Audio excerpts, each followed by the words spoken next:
नाज़रीन इकरामी, आरएसएस ने मुसलमानों के सामने भीख मांगी है। आरएसएस ने इल्तिजा की है मुसलमानों से कि आप अपना ज़कात का सारा पैसा पीएम केयर फंड के अंदर जमा करवा दें। आपको ये बता दें कि बड़े बड़े आरएसएस के रहनुमाओं का ये बयानिया जारी हुआ है। मुसलमानों से भीख मांगी जा रही है कि पीएम केयर फंड के अंदर ज़कात के पैसे ज्यादा से ज्यादा जमा करवाएं। आपको ये बता दें कि आरएसएस के रहनुमाओं का ये कहना था कि ज़कात का वक्त करीब आ चुका है, हमारा मुल्क आलमी वबा से जूझ रहा है, लिहाजा हम गुजारिश मुसलमानों से ये करते हैं कि ज़कात का पैसा गरीब लोगों को नहीं देना चाहिए, बल्कि आप पीएम केयर फंड के अंदर जमा करवाएं, हम लोग फिर गरीबों को देंगे। नाज़रीन, इस तरह की कहानी सामने आई है। आपको बता दें कि आरएसएस के गुंडे, भाजपा के भक्त और भारत के प्राइवेट गुंडे आरएसएस के साथ मिलकर किस तरह मुसलमानों को मारते पीटते और इनका विरोध करते हैं, ये सारी दुनिया ही जानती है। आज की इस वीडियो में हम ये भी बताएंगे कि किस तरह इन्होंने मुसलमानों के साथ ज्यादती की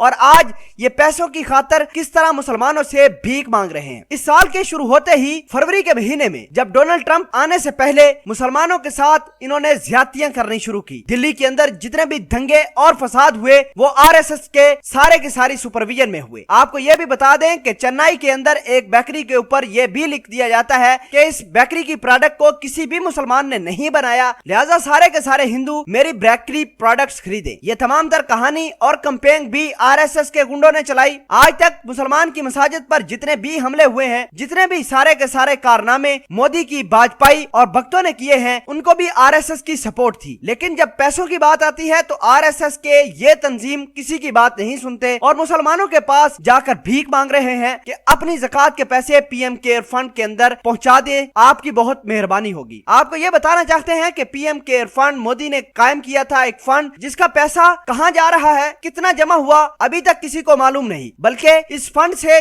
जितने भी लोगों की मदद हुई वो हिंदू थे, किसी भी मुसलमान को इस फंड से मदद नहीं की गई। उल्टा अस्पतालों में मुसलमानों को जाने से मना कर दिया। मुसलमानों का अस्पतालों में इलाज नहीं हो रहा और यही आरएसएस के वो तंजीम है जिन्होंने अपने डॉक्टरों को बताया है कि किसी भी मुसलमान का इलाज नहीं करना। अगर किसी डॉक्टर ने मुसलमानों का हॉस्पिटल में इलाज किया तो उसकी खैर नहीं होगी। आपको ये बता दें कि मुसलमानों से सब्जी नहीं खरीदी जा रही। पूरे भारत के अंदर मुसलमानों पर यह इल्जाम लगाया गया कि मुसलमान सब्जी की आड़ में कोरोना वायरस फैला रहे हैं। नाज़रीन ग्रामी, इस तमाम तर कहानी के पीछे भी आरएसएस के गुंडे ही शामिल थे। लेकिन जब पैसों की बात आती है तो इनके सारे रहनुमा मिलकर मुसलमानों से भीख मांगते हैं कि हमें पीएम केयर फंड के अंदर पैसे चाहिए, वो भी ज़कात के। इसलिए मुसलमानों को चाहिए कि बढ़ चढ़ कर ज़कात के पैसे पीएम केयर फंड के अंदर जमा करवाएं। नाज़रीन, आगे आपको ये बताते हैं कि भारत का एक बहुत बड़ा टीवी एंकर जिसका नाम सुधीर चौधरी है, उसने इस्लाम और जहाद के बारे में गलत बयानी की थी। उसके ऊपर एफआईआर हुई, वो जेल के अंदर चला गया। बीजेपी का एक रहनुमा जिसका